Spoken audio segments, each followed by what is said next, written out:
Now for the big finish, the closing. Taking everything we've just done and putting it all together. Homework! Yeah, I know. People are probably groaning, and because you've done a lot, and yeah, you have done a lot. Congratulations. This has been a lot of work, and you've done great.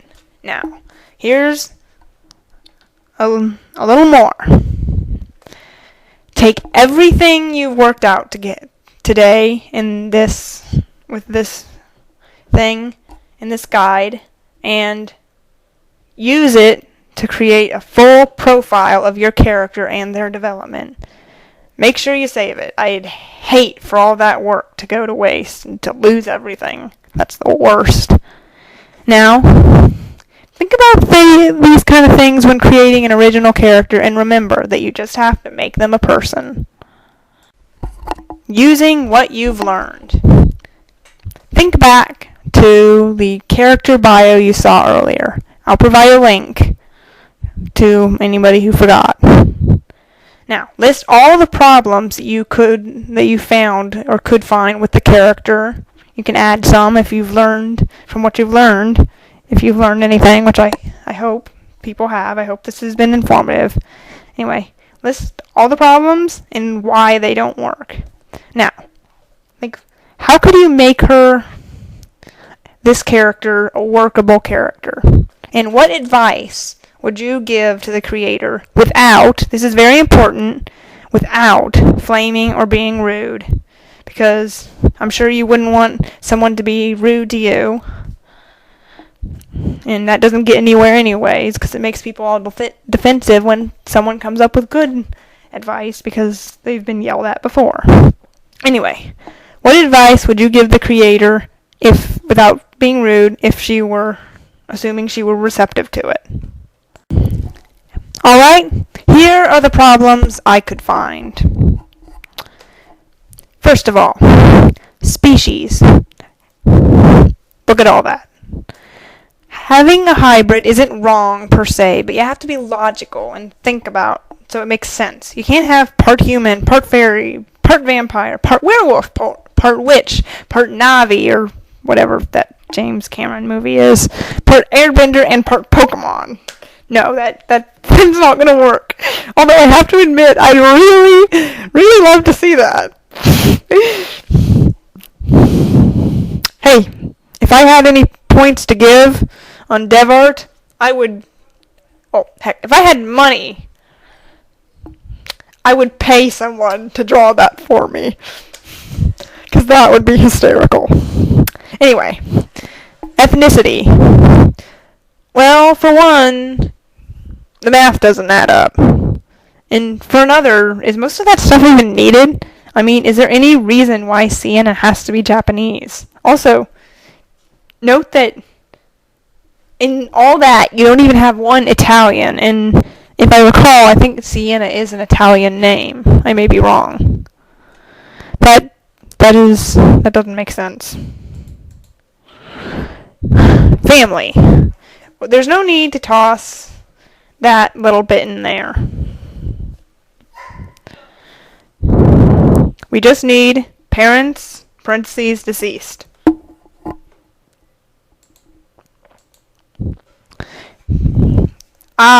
Personality. She sometimes has an attitude towards people who are jerks or guys who act creepy.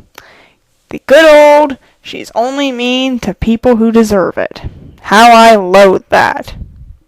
If you're gonna have her be rude, have her actually have a problem with that. Otherwise, there's no need to even bring it up. Number 2. But also really cool because she knows a lot about the social scene in fashion. Wait, what? So she's a genius, but she's also super cool and super fashionable. Does she really have to know is it really necessary that she has to know everything?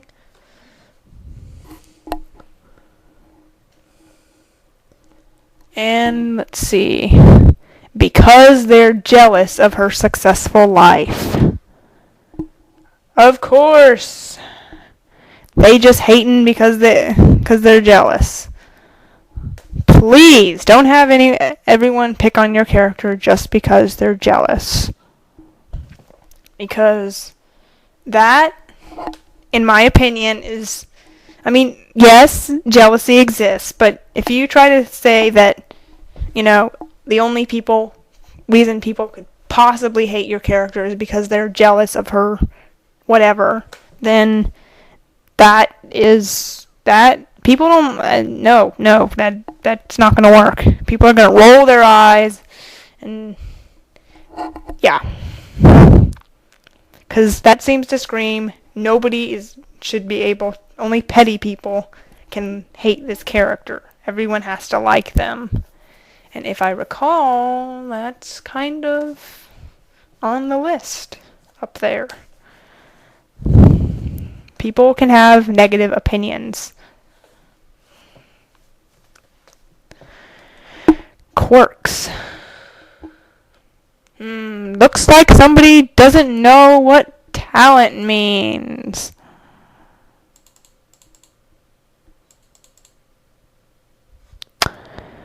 Number 2. She likes to collect shoes and all sorts of different colors and certain brands of clothes because she has a little bit of OCD. No, please, no. Nuh-uh. It doesn't work that way. She does not have OCD. She's just spoiled. Misuse of the mental disorder card. Red card, throw her out.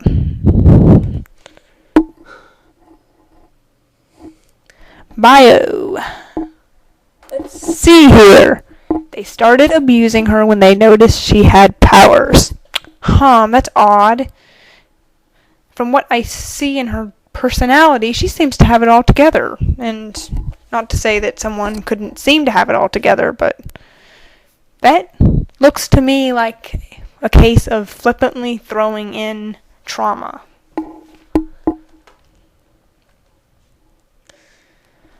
Number 2.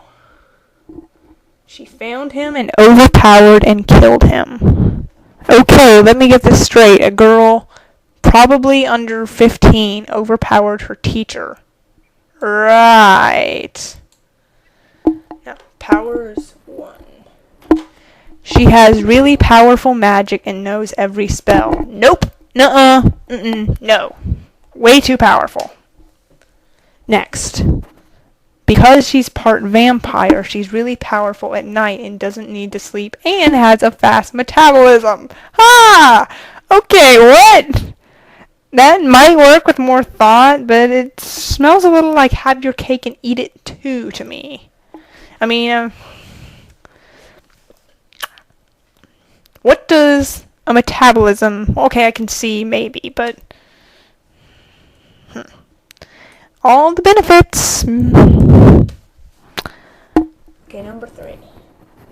Oh, what do we have here? She doesn't need to drink blood. I'm sorry, but drinking blood, isn't that kind of what a vampire does? If they don't drink blood, it ain't a vampire. That's in the description. Let's see.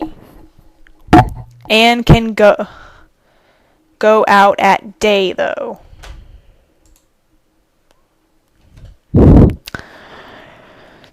And none of the downsides.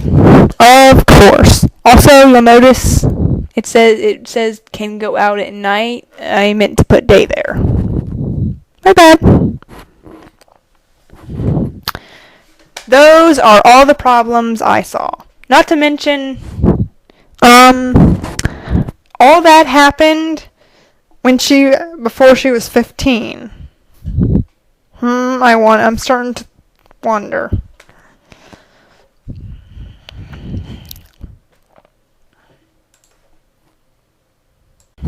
And lo, we are done. Hope you enjoyed. Hope you learned something most specifically. And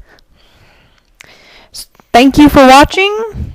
And now go forth and create characters. Hopefully using what you've learned.